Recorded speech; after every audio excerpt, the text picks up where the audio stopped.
First and foremost, I want to say that for every interview, whether you're interviewing for Amazon or another company, a large company, or medium or small companies, it doesn't matter the size.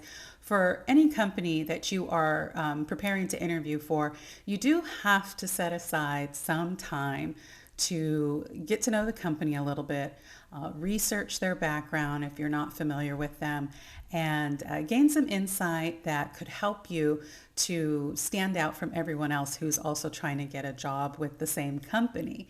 And some of the ways that you can do that is to just watch media, watch news, and follow the company on social media, just to see that, what their regular updates are, what have been some achievements that they've had maybe recently.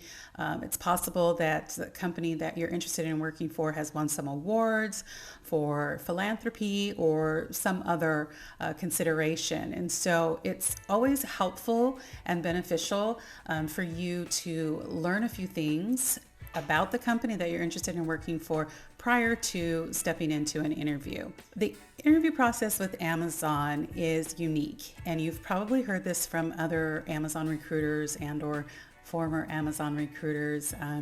It's fairly unique in the way that first and foremost, it's really hard to get an interview with Amazon to begin with, right? And so I'm going to give you some background and share a little bit about the process. The process with Amazon is that they will post an open requisition or make a job announcement and share that with the public, right? You can go to their site to find out about their openings, or maybe you follow them on social media and so they post their job openings that way. But you really need to make sure you're applying for positions that you are in fact qualified for. Now, a lot of people have a tendency to apply for every opening that comes across their path in the industry that they're either experienced in or have the most knowledge in. So let's take marketing, for example. My contract with Amazon last year, I was working primarily with the marketing department. And so I guess that's why marketing came to mind right now. But let's take the marketing department, for example.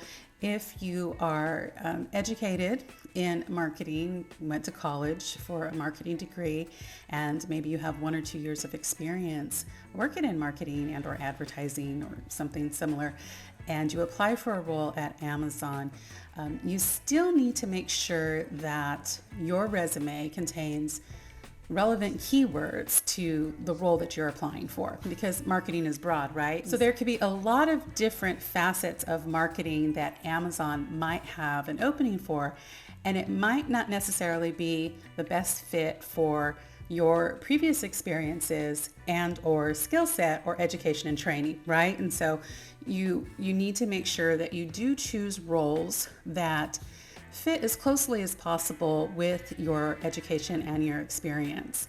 If the role is not an exact match or relatively similar or close to what you can do, you can change keywords on your resume to be more in alignment with the job announcement, as long as the skill set that you have is transferable to the new role or to the role that you're less familiar with in marketing. It's doable. It shows that you not only have an interest, but that you're willing to take on a challenge and obtain some new skills and training if necessary. Recruiters actually do look at your resume. And the first thing we're going to do is look at the keywords and see if you do have relevant experience. And if you do, and you make it through the first pass, then kudos to you, right? But if we narrow the pool, the applicant pool, down to, let's say there's 100 applicants. Usually there's more than that, but let's say there's 100 applicants and we narrow the pool down to maybe five or six.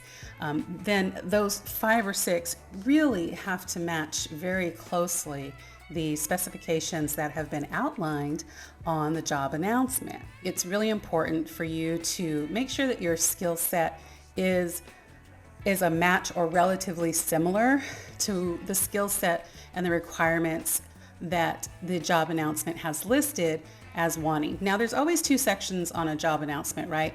There's the basic qualifications that are required, and then there's the preferred qualifications required.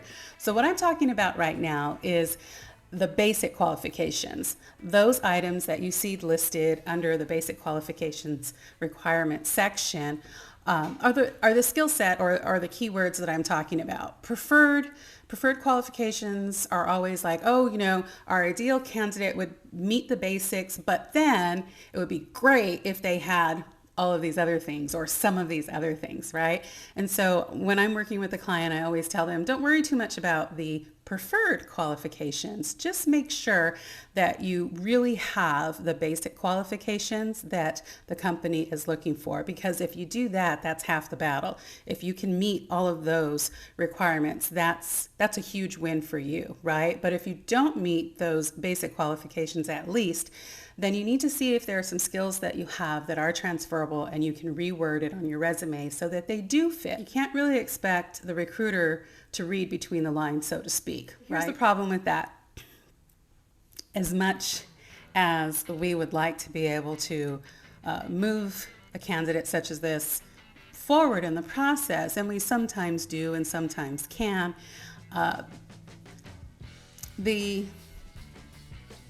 what's the word I'm looking for? The probability, the likelihood of the manager who receives that resume, looking it over and reviewing it, the probability or the likelihood of the manager having the same thought as we did, the recruiter did, and accepting it and then reaching out to that person or asking us to reach out to that person for an interview are very slim. A lot of times I'll see candidates who get really upset with the recruiter, or applicants, I'll say, who get really upset with the recruiter. It's really not the recruiter's fault. There's only so much we can do. We try, we advocate for you, especially if we can see that you're a gem, right? If we can see that you have the skill set and the experience that the manager is looking for, but maybe it's just not articulated in the way that we can get you past the first step. Sometimes it's challenging, right? But we do try. So it's really imperative that you do your best to put your best foot forward as well and work with us on getting you in front of the manager, and hopefully it's successful for both of us, because it's kudos for us if you can get through this entire process as well, right? So Amazon's process is that you submit your resume. A recruiter will look at your resume and match the skill set on your resume to the keywords on the job description, and if it doesn't match, then you will be eliminated, and more often than not, you'll receive an email saying that it's just not a good fit at this time. If it is a fit, then the recruiter will send your resume over to the hiring manager. The hiring manager reviews your resume and says, yes or no, I want to meet with this person, or yes or no, I want to learn more about this person. And so what we do at that time is we reach out to the candidate and we schedule a first conversation or a first meeting, and that is usually about 15 to 20 minutes long. And we ask questions about the skill set that you have listed on your resume. Can you tell me about your most recent experiences? Can you tell me about how you may have done this or how you may have done that, depending on the industry, right? Can you tell me about maybe your most successful marketing campaign? Can you tell me about the last social media campaign you were responsible for? Can you tell me about a time you maybe fell short on a marketing goal? Things of that nature. The questions are always going to be behavioral questions, and you always have to use the STAR method in answering all of these behavioral questions. And I think most people know by now the STAR method is situation, task, action, and result. So you have to answer the question using a situation that's happened in your career and a job that you've had in the past. Tell us what the task was that you were charged with in completing or resolving the situation, what action you actually took to resolve it, and then what was the actual resolution, right? That's the STAR method: situation, task, action, result. And so if you can do that for every single one of the behavioral questions that are asked and your responses are what we are looking for, then we move you to the next step, right? And if not, we say, thank you, have a great day, or we say, we'll get back to you. It depends. Sometimes we also ask you what your salary requirements are. And this is where a lot of people get nervous, they get hung up, they don't want to talk about salary. They think, well, if I say too much, I'm going to eliminate myself from the process. And, or if I say too little, then they're going to, underpay me and make me do all of this work. In the 20 years that I've been in this industry, I have never seen a company take advantage of an employee and underpay them based on what the person said they were, the person said their salary requirement would be. If your salary requirements are in alignment with what the company has budgeted for the role, or close to it, maybe you're over, but not too far over, and we can work with that. We can negotiate. We can talk maybe total compensation wise. We can work something out. Then we would schedule you for the next step. So you would most likely meet with someone else that the manager has entrusted with helping to fill this role, who's going to help make the decision in this entire process. And so that person might ask you a few behavioral questions. That meeting might be a little bit longer, let's say 45 minutes long, and you'll answer those questions. Again, behavioral questions that may be more directly related to the department, so more in-depth questions to really assess your skill level in the industry that you're applying for. And then that person determines whether you move to the next step, right? So that's the second step. So first step is recruiter. Second step is someone in the department who has the, for the sake of the example, marketing experience that you're going to be talking about. Both the recruiter and the representative for the department are going to be asking behavioral questions, and you need to answer using the STAR method. A lot of candidates will say, well, it's impossible to prepare for an interview because I have no idea what the interviewer is going to ask me. And to that I have to tell you, it's not impossible to prepare for an interview. And a lot of the questions that are asked, at least initially, are going to be the most commonly asked interview questions. Why do you want to work here? Or tell me about yourself. Or, there's a lot of questions that are common, right, for most other places. Amazon is always going to be very specific. You need to know all of Amazon's leadership principles. You need to memorize them, you need to know them well, and you need to identify maybe 2 or 3 that resonate with you, right? And so you're going to want to use the leadership principles as a guide in developing your responses, right? If you were asked a question, tell me about a time you were not able to achieve an objective, right? You're not going to place blame on anyone else for why it just didn't happen. You're going to take responsibility and take ownership, taking ownership is one of Amazon's leadership principles. You want to make sure that you have an example for all of the leadership principles and just have an answer or answers, maybe 2 or 3 examples for each one of the leadership principles.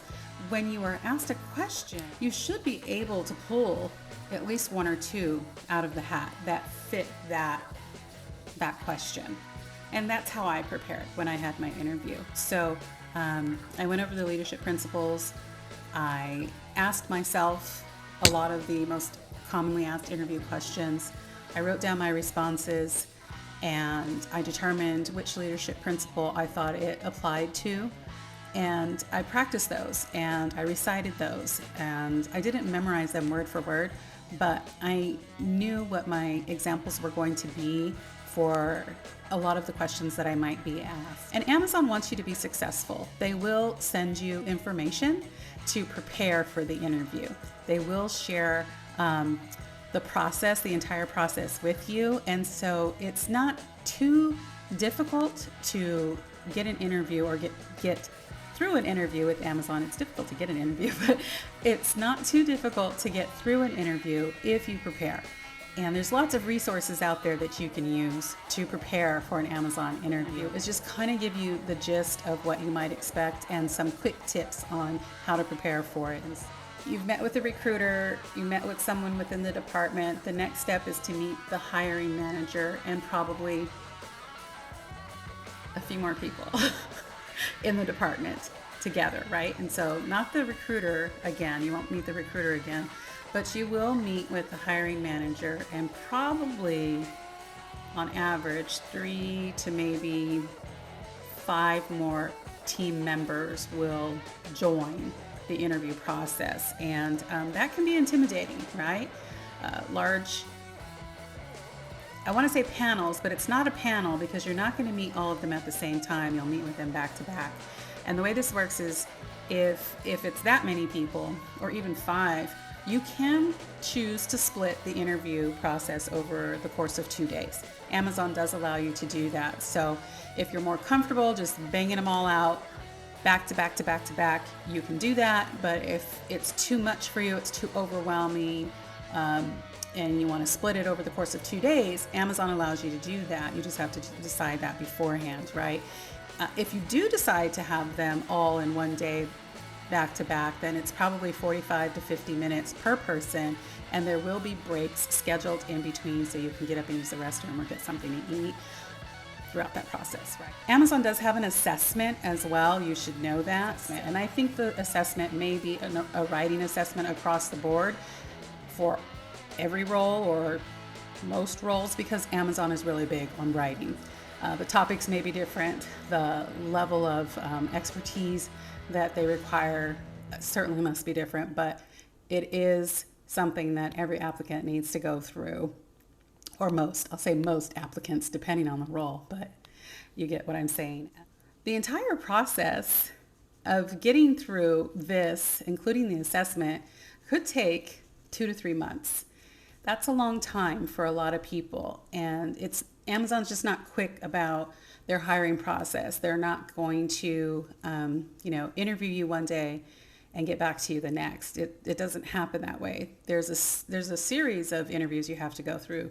There's a progression, right? And then there's the assessment. And then if they do like you and they decide that they're going to extend the offer to you for that role because they think you're the best fit for it, then at that time, the offer has to go through an approval process. And once the offer goes through an approval process and they make the offer to you, then you have so much time to accept or deny that offer, right? And so the entire thing can take 3 months. And the last requisition that I worked with was for marketing, and I think it was at the 2-month mark, maybe going on 2.5 months before I left. And one of my colleagues, one of my teammates, said she would let me know how it went because they were still going through the process. But at the point that I left, I think that all hiring was being frozen. So it's possible that that person maybe never received an offer, or maybe the offer was frozen until the new year, because a lot of companies do that. And a lot of companies, as you know, were in the tech industry, were laying off last year. And so, Amazon is just a whole different animal. And so my thinking had to change. There were some things I had to unlearn and then learn Amazon's way of doing things, because they do have a unique way of doing things. And so, I'm just gonna leave it at that.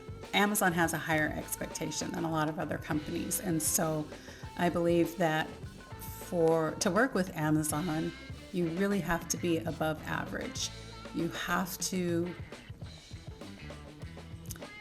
go above and beyond in everything you do.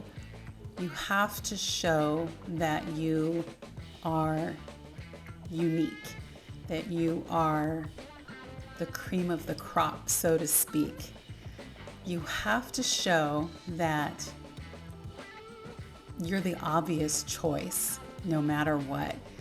You have to prove that to them. You have to be able to demonstrate that in the interview and give them reasons to choose you over all the other applicants, because you know there are hundreds. You don't have to worry about being a culture fit with Amazon, because Amazon does not hire based on cultural fit, or company, based on the company culture's fit, right? They hire the best person for the job. They hire the person that can demonstrate in an interview that they can get the job done and get it done well and get it done better than any other person that they might be interested in pursuing, right? Better than any other person interviewing for that job.